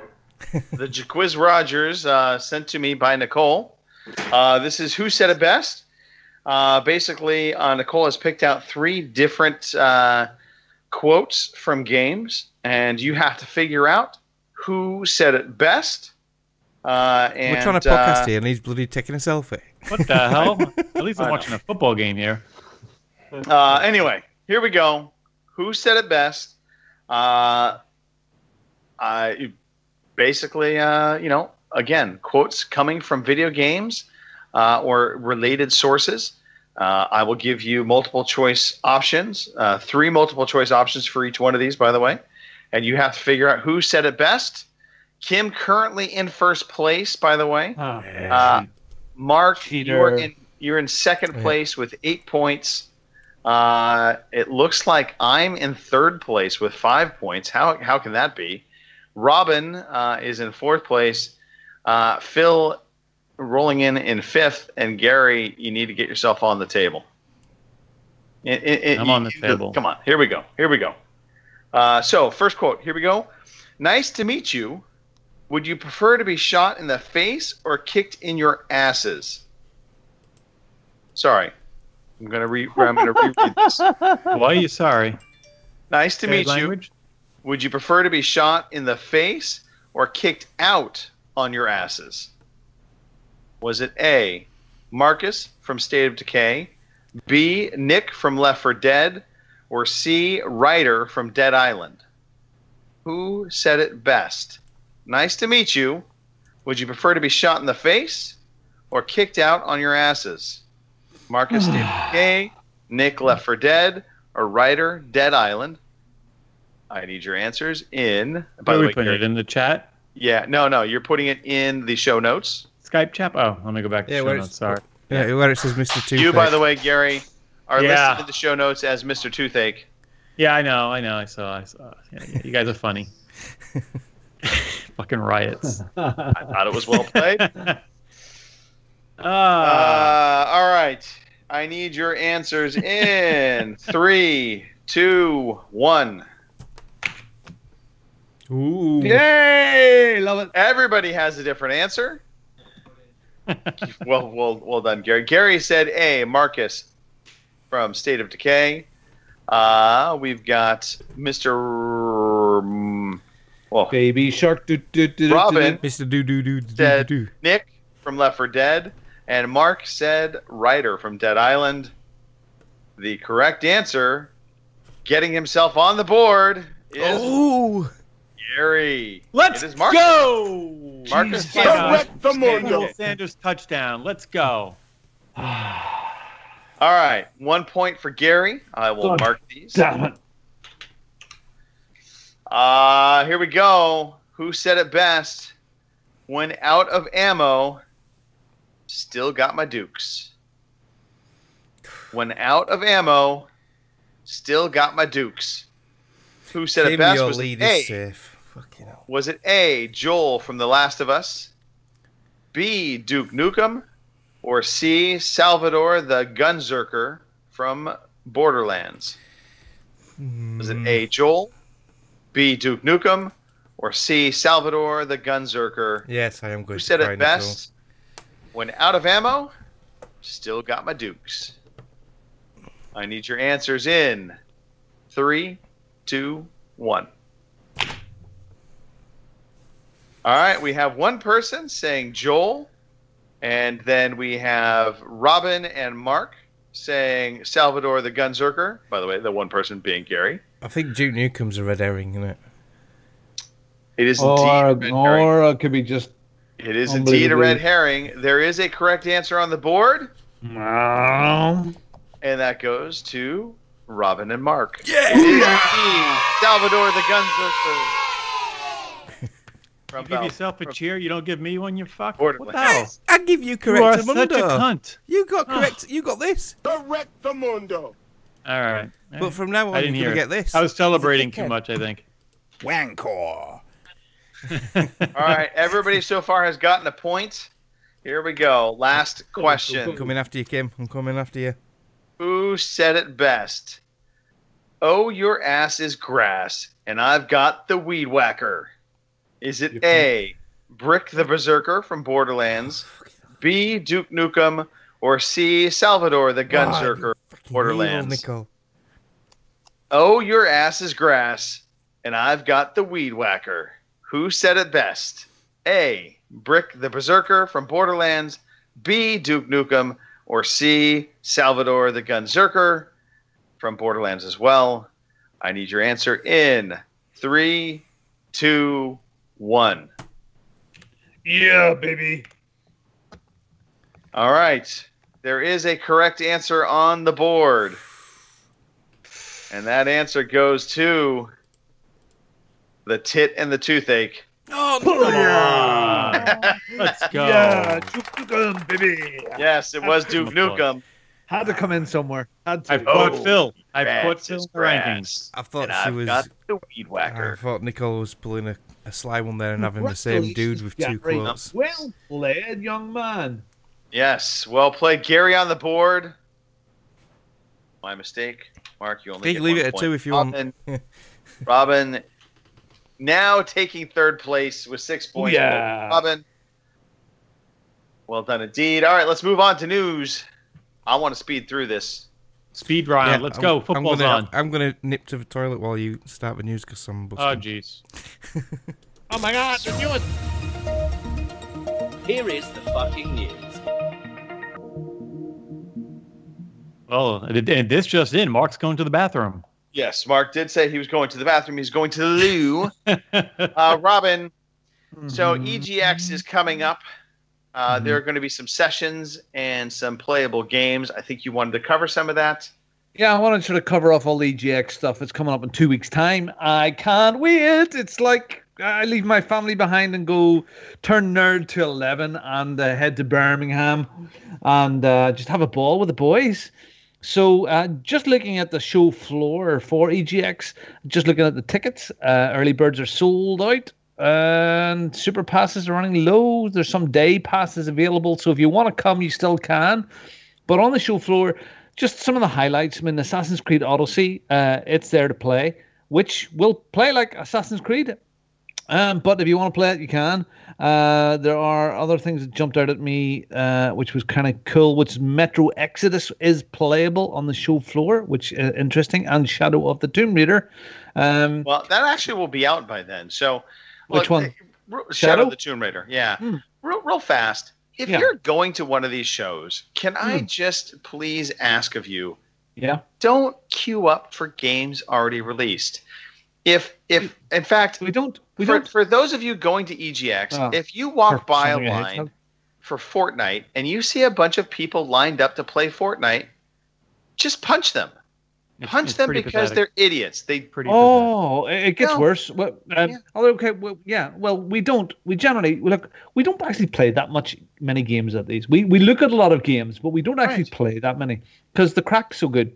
No, but for fuck's sake, it's a free-to-play game. You don't need to queue up to play Fortnite at EGX or any trade show. But they do. Play it at home. I know. They're stupid. They're idiots. There'll be 100 kids playing the friggin' Minecraft. They'll queue up for Minecraft. Don't do it. For God's sake, go play something you cannot experience yet. All right, so you've got that. Division 2 is playable. Yes, go play Division 2. So that's cool. But if you look at some of the stuff in the res section, you've got Human Fall Flat, which has been out for donkeys. Everspace. Right. Some of these smaller games which are there, and they just keep on appearing. But on some of the other stuff there, which is which is the developer sessions, and there's an awful lot more stuff like that this year. Where are those guys? I think that's the stuff that you want to catch. Those to me, that to me is the cool content. The developer sessions. The inside baseball looks that you get into some of the games and the development that has either happened or is ongoing, that to me is kind of the cool stuff that comes out of some of these shows. So, there's guys there from, if you're into your Japanesey stuff, there's guys there from Ryugao Gato Studio behind the Yakuza series. They're there giving a talk. That's on the Friday. There's guys from Bungie there talking about Destiny 2 Forsaken. The guys from IO Interactive are there talking about the future of Hitman 2. That's interesting. That could be an interesting thing. So there's lots of good stuff there. Again, even if I don't necessarily care for Japanese games or Yakuza, I would rather sit on a session of Yakuza than line up for a game I can play on my current console or PC. So again, get out, experience something that you can't experience in your day in and day out life. Don't line up for Fortnite. Don't line up for Minecraft. Not for PUBG. There's just so much here you can't play. There's the esports arena again, which is getting bigger and bigger every year. There's the fantastic retro section. There's a different theater on dev sessions there. There's meet and greets with all your YouTube fans. That's for the kids. There's a Capcom Pro Tour EU finals there, which will be for some fighting games, the fighting tournaments. There's just board game sections. There's cosplay. There's crap food. There's tons and tons of stuff there. Speaking of crap food, let's talk about Las Iguanas. Okay, so on Friday night, which is the 21st of this month, I have booked a restaurant. Yeah, thank you. I've booked a restaurant, which is Las Iguanas. It's in Temple Street in Birmingham.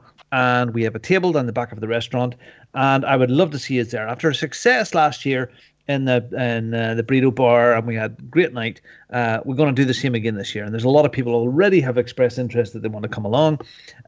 Be there for 8 o'clock to 8:30. Contact me at Bongo the Sane, and I'll give you the details. I actually have the menu, and you can tell me. In fact, I can give you the link, Chinese and you can order anything from our ethnic food here.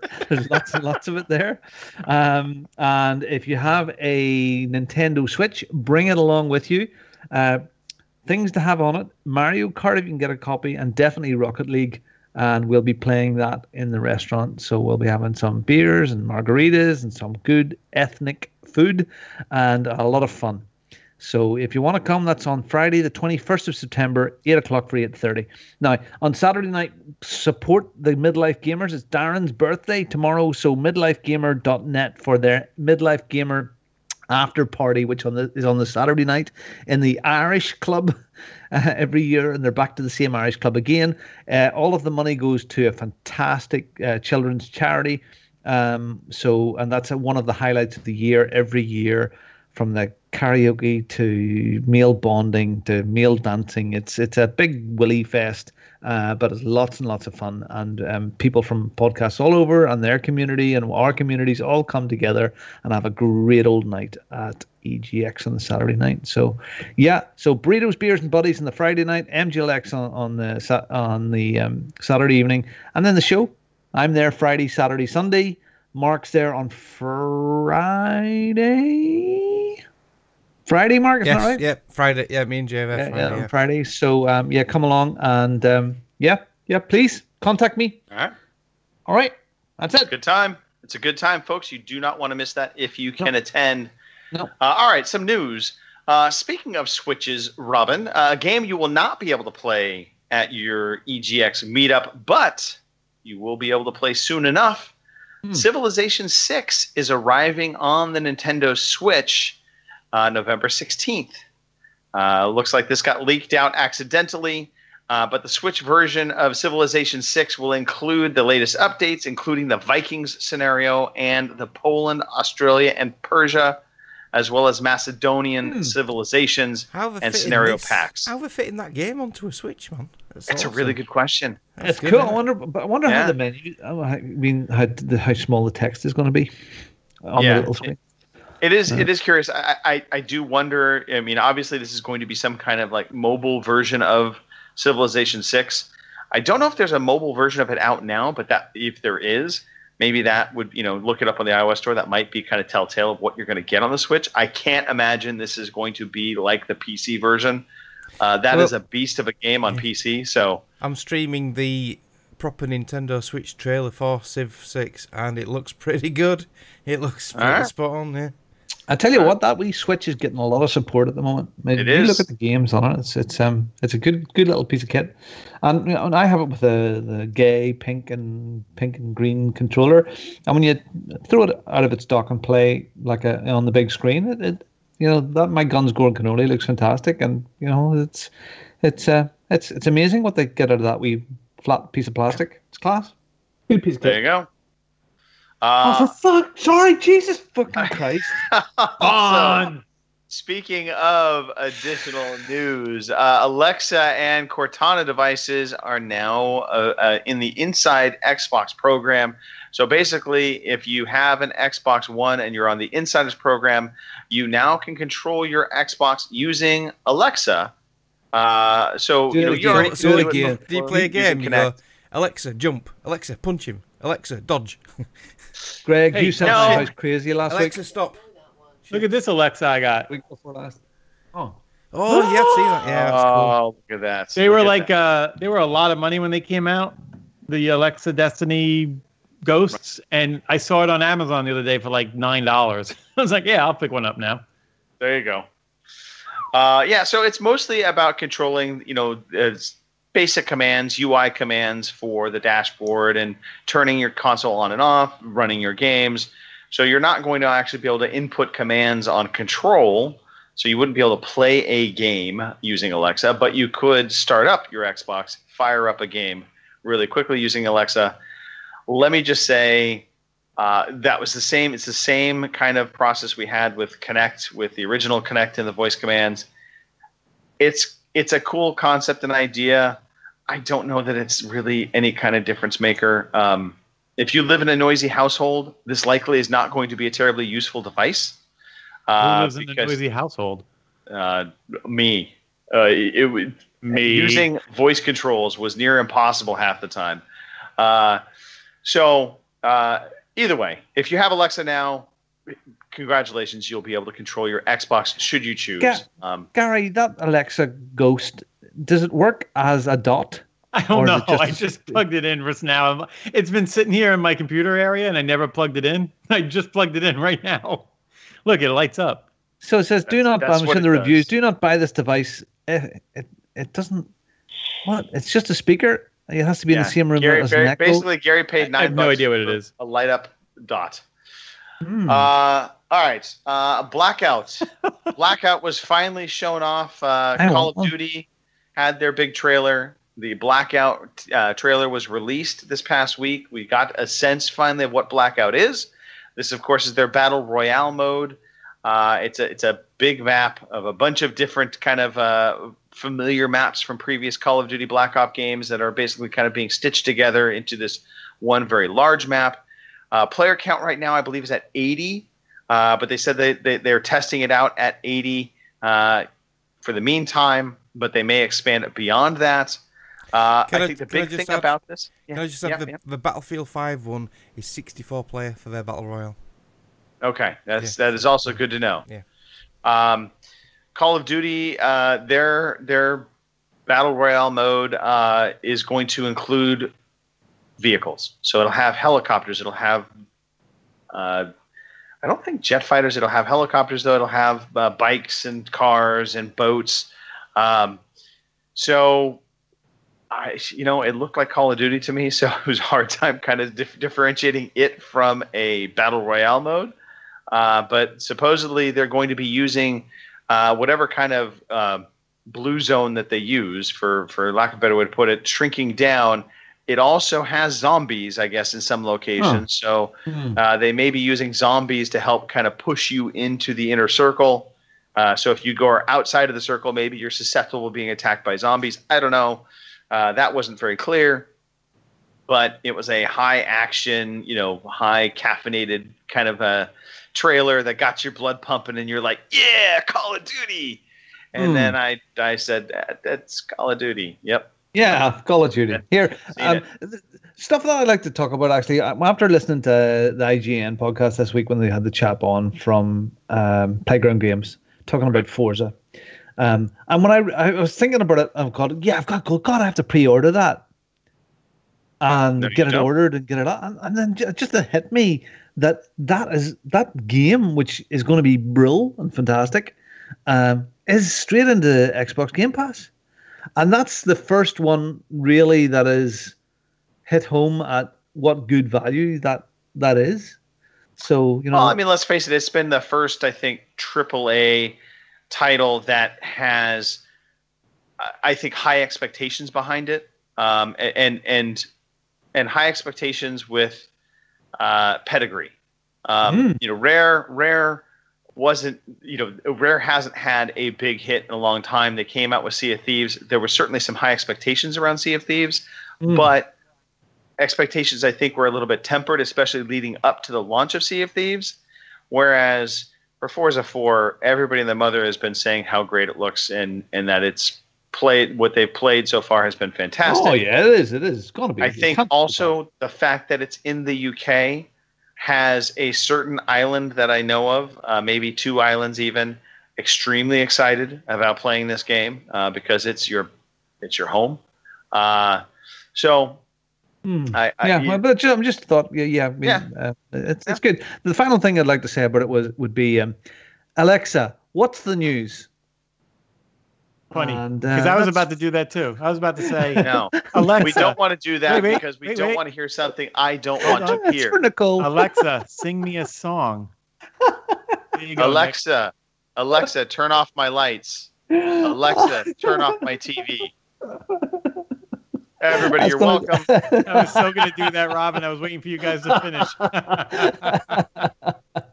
Anyway, there you are. So, we're doing that because Nicole said in the chat that we keep setting off her Alexa. What is the time? Yeah. So while we're on about these Battle Royale games and new games, have you guys seen I think it's in preview or alpha, have you seen the new one which is underwater called Last Tide? No. No. Now, this has got my son really excited. I think he's going to pick this up. Like Frogman? Yeah. Shroud has been playing at the stream a lot of it. It's basically PUBG underwater. You frogmen, you've got scuba gear, you've got flippers. You can pick up better flippers so you can swim faster. There's a variety of weapons. There's a grapple hook. And it looks quite cool. And the shrinking circle is sharks. Okay. And one of the weapons is you shoot an ink charge, and it explodes. And if you go through the ink, it attracts sharks, and they come after you. There's a bit of it where he's actually in the shark's mouth and he's stabbing it like this. So yeah, it looks really cool. So yeah, Last Tide. I think is it the red? Do you have different angles? No, more up and down, Robin. Oh, yeah, okay. Alexa, set alarm for 4 a.m. Okay. All right. That's right, and I love it. Cool. Before it's on, here we go. We're going to talk about some new releases. Dun, dun, dun. I don't even think we have a jingle for new releases. Alexa, what time is it? Okay, right. new releases. Okay, Yeah, but so releases. between September the 8th and 14th, you've got Dust and Elysian Tale for the Switch. You've got Frozen Synapse for the P2 for the PC on the 13th of September. You've got a Labo update for Nintendo Labo, the Vehicle Kit, more cardboard crap on September the 14th. NHL 19 on September the 14th, and Shadow of the Tomb Raider on September the 14th. That's a biggie.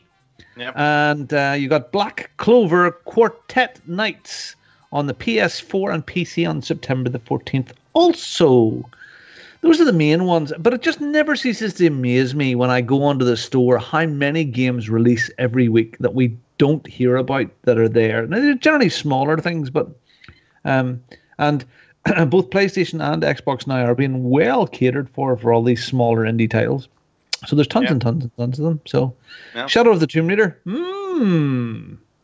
Yep, that is definitely on a list. A purchase list, that is. Yep. All right. Hey, Robin, I don't know if you've ever heard of this thing. It's called Victories Achieved. I'm going to tell you a little bit about it. Oh, good. It's a contest. It's a contest where if you complete a game, Robin, I know you're not going to believe this, but you actually could win money for completing games. I can win money for just playing games? Technically, not you. Not Robin Tate can't win money, but if your name was Robin Tit, you might be able to win money. Oh, no, it's doing it again. Oh, what's that? Oh. Anyway, look, if you're listening to this, we do a quarterly draw where we ask listeners to complete games, get onto Twitter, take a selfie with the game in the background. We'd love to see your smiling face as well. Send it to @OC Podcast, @OC_podcast. And you want to hashtag Victory Achieved into that. And just send it off, and you could potentially win $20. $20 on either PSN, Xbox Live, Steam, or apparently Nintendo. If you're in the UK, we're just going to subtract 5 off that number and give you £15. You're welcome. Here are the people that have completed a few games this past week. We've got Caliburn M, who finished Destiny 2. We have RCGC, who stumbled and finally got her way through Mafia 3. Go Sarah. Gunslinger X 1983 also finished Mafia 3. And Caliburn M came back around to finish Tacoma. And finally, Danok TQ finished Yakuza Kiwami 2. And if you beat these games, not only are you entered into our contest to potentially win $20 or £15 in play money, but you also get this lovely sound. You all have a Victories Achieved. Victories Achieved. You have one. A Victories Achieved. Cool. All right. So, this pretty much is kind of the closing part of the show. We've gone well past our normal hour and a half mark. I think we just had a lot to say today. But if you enjoyed this and you think, gosh, I wish I could see them again, well, it's easy enough. You can tune in next week, 9 p.m. in the UK, 1 p.m. on the West Coast, 4 p.m. on the East Coast, 6 p.m. on Easter Island. And just go to twitch.tv/OC Podcast or mixer.com/OC Podcast or even youtube.com/Overseas Connection Podcast. And we will be there broadcasting every week with the exception of like Christmas, maybe New Year's, and possibly Arbor Day. We are on iTunes, Stitcher, all of those places, YouTubes. Give us reviews. Reviews help us be seen by other people. We don't ask a lot from our listeners. This is one thing we do ask. Give us a review. Hopefully a kind review, but a review nonetheless. If you like clubs, we are all about the clubbing. We love to go out and club. We like to club on Xbox at OC Podcast Club. We cruise over to the PS4 once in a while on OC Podcast Community. There's also a cool discotheque on Steam called the OC Podcast Group. And then this new shindig place, it's kind of a jazzy type club called Discord. We have an OC Podcast server there. We've heard nothing but good things from that place. It's the future. Yeah. Yep. Discord.com, ocpod.com. That's where it is. And now you get to listen to this. You like us. We like you. See where I'm going with this? Follow us on Twitter at OC_podcast. Check us out on Facebook, fb.ocpod.com, or email us, podcast@ocpod.com. We'd love to hear from you. Oh, hey, ginger balls.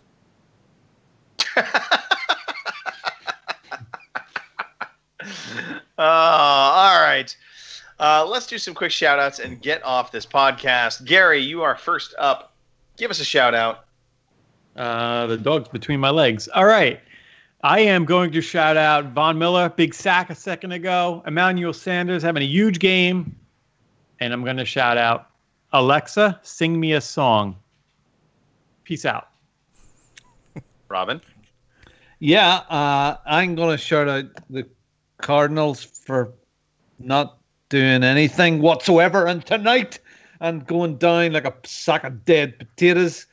Yes, okay, of course, you can get me at Bongo the Sane. Make sure you do that because you're coming on Friday the 21st if you're in the Birmingham area to get really drunk and have Mexican food and play Switch games. Even if you don't have a Switch, we can share a Switch because drunk.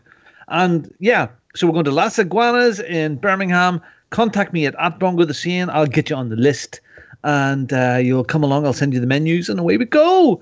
And thanks everybody for listening because as Kim would say, indeed. Mark. Yeah, indeed. You can get me at Markanix on Twitter. You can also find me on Xbox, PlayStation, and Steam as Markanix. Nice and easy. I just want to shout out you guys. It's been a lot of fun again. Apart from the football talk, that was quite boring. That's why we've overrun. Mark, can you give a shout out to listeners? By the way, maybe read off some names. Oh God! Oh, no. Yeah. Right. I'll get it up. Yeah. Well, I can. I want to hear that, Robin. Yeah. Oh, was that amazing little blue pill? That helps him a lot, apparently. All right. Yeah, just everyone in the chat and everyone who listens, really. Bit generic and basic, but yeah. Go on then, Robin, shout them all out. And a lot of viewers in there tonight and people that are watching and listening. We've got Apricot Droop Fruit. We've got Commander Root, Fairy Whim, Jordam. Fairy Whim. That is awesome. Fairy Whim. RCGC Sarah. We've got Soul Cool, Star for Help, Jason, The Real Defoe, V and K, and Virgo Pros. Lots of different names in there tonight. So welcome to the chat. You missed one out. There's one on screen right now in front of me which says Jordan, and he's been chatting away. So yeah, I said that. Did I not? Did you? Yeah, Jordan. Yeah, oh, yeah, Jordan. Jordan. He's got too many. Yeah. So so thanks for joining in there. It adds an extra bit of spice to this podcast when we can react to some of the stuff we're doing there and set your Alexas off live. Yes, we do love our shatters. So thank you to everybody for giving us a listen and taking part. It is all about the community after all. Shout out to the three of you. It's been a fun podcast. Thanks for making it a fun day. Hey. Shout out to Mike and Tara. If you happen to be listening to this right now, we love you. Thank you guys. And I will end the podcast on this note. Alexa, play Barry White.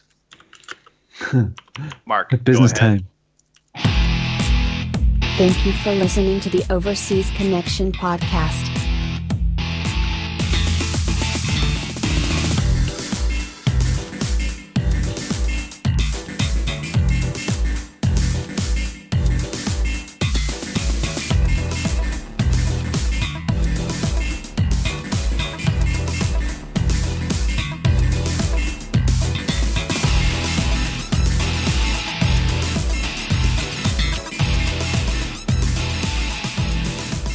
See you same time next week.